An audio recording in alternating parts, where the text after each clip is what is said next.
എല്ലാവർക്കും നമസ്കാരം. ഇന്നിവിടെ ചെയ്യുന്നത് വളരെ ഈസി ആയിട്ടുള്ള ഒരു തോരൻ്റെ റെസിപ്പിയാണ്.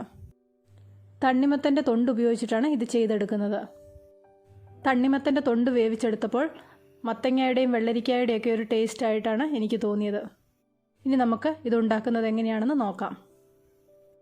ഏകദേശം ഒരു 3/4 കപ്പ് വൻപയർ ഇവിടെ കുതിർത്ത് വെച്ചിട്ടുണ്ട്.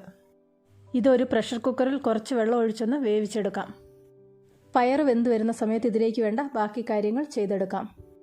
നമ്മൾ തണ്ണിമത്തൻ കഴിച്ചു കഴിഞ്ഞ് ഇതുപോലെ തൊണ്ട് ബാക്കിയുണ്ടാവും. ആ തൊണ്ട് ഉപയോഗിച്ചിട്ടാണ് ഇവിടെ കറി വെക്കുന്നത്. ഇതിൻ്റെ പച്ച കളറിലുള്ള ഭാഗവും ചുവന്ന ഭാഗവും നമുക്കൊന്ന് ചെത്തിക്കളയാം. ഇത് നന്നായിട്ട് ചെത്തി എടുത്തു കഴിയുമ്പോൾ ഇത് വെള്ളരിക്കയൊക്കെ പോലെ ഇരിക്കും.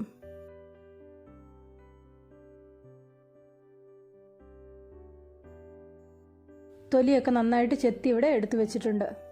ഇതിന് ഇതുപോലെ ചെറിയ കഷ്ണങ്ങളായിട്ടൊന്ന് മുറിച്ചെടുക്കാം.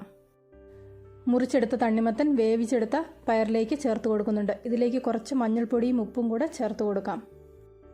തണ്ണിമത്തൻ്റെ തൊണ്ടിന് കുറച്ച് വേവുണ്ട്, അതുകൊണ്ട് ഇത് കുക്കറിൽ തന്നെ വേവിച്ചെടുക്കാം. ഒരു വിസിൽ വരുമ്പോൾ ഓഫ് ചെയ്യാം. തണ്ണിമത്തൻ ഇവിടെ വെന്ത് വന്നിട്ടുണ്ട്. ഇനി ഇതിലേക്ക് വേണ്ട ബാക്കി ചേരുവകൾ ചേർത്ത് കൊടുക്കാം. കുറച്ച് തേങ്ങ ചിരകിയത്, ചെറിയ ഉള്ളി, പച്ചമുളക്, കുറച്ച് കറിവേപ്പില, മഞ്ഞൾപ്പൊടി, ഇത്രയും സാധനങ്ങളാണ് അരപ്പിലേക്ക് വേണ്ടിയിട്ട് വേണ്ടത്. ഇത് മിക്സിയിലിട്ട് ഒന്ന് കറക്കിയെടുക്കാം. ചേരുവകളെല്ലാം ഇവിടെ മിക്സിയിലേക്ക് മാറ്റിയിട്ടുണ്ട്. ഇനി ഇതിലേക്ക് 1/2 ടീസ്പൂൺ ജീരകം കൂടെ ചേർത്ത് കൊടുക്കാം. അരപ്പ് ഇവിടെ റെഡി ആയിട്ടുണ്ട്. ഒരുപാട് അങ്ങ് അരച്ചെടുക്കേണ്ട ആവശ്യമില്ല. ഇവിടെ ഒരു പാത്രം അടുപ്പത്ത് വെച്ച് കുറച്ച് വെളിച്ചെണ്ണ ഒഴിച്ച് എണ്ണ ചൂടായി വരുമ്പോൾ ഇതിലേക്ക് കടുക് ചേർത്ത് കൊടുക്കാം.